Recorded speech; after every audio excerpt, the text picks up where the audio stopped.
Quand je suis rentrée à Louis Lumière, je voulais devenir photojournaliste et j'avais aucune idée de l'étendue des métiers possibles qu'il y avait dans la photographie.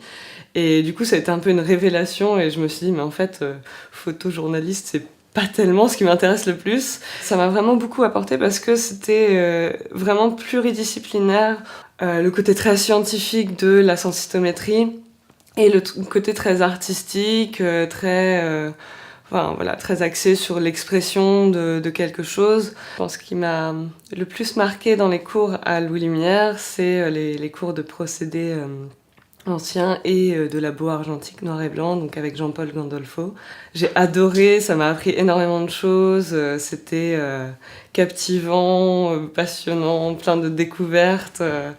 Moi, ce qui me plaît là-dedans, c'est que vraiment on part de produits chimiques bruts et on fait sa cuisine. Je suis diplômée de Louis Lumière depuis 2014 et depuis donc je suis devenue photographe, auteur. Je vais avoir une commande de l'Orchestre national d'Île-de-France que j'ai rencontré aussi grâce à Louis Lumière. J'ai continué à travailler avec eux après Louis Lumière, j'ai fait un livre avec eux. Et là donc j'ai une commande pour un photoconcert, donc ça va être assez chouette aussi. Donc voilà, après moi c'est vraiment plus le reportage au long cours en immersion presque qui m'intéresse. J'ai aussi une activité donc d'éditrice associée, donc j'ai créé avec Florent Fajol une maison d'édition qui s'appelle Immanence Édition.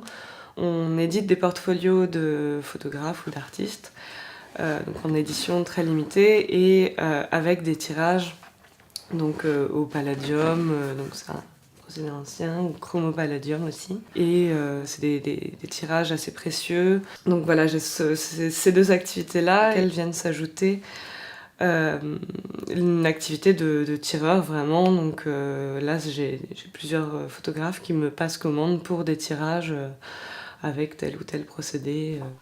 Pour moi, la photographie, c'est tout ça. C'est à la fois l'apparition de l'image en laboratoire qui est magique, c'est des reportages, des rencontres qui se tissent et qui durent, c'est tout, c'est aussi voilà, l'édition, ça fait partie pour moi de la photographie, c'est vraiment un équilibre entre les deux, un équilibre aussi entre la solitude qu'il peut y avoir en laboratoire et le côté très, très social finalement du reportage.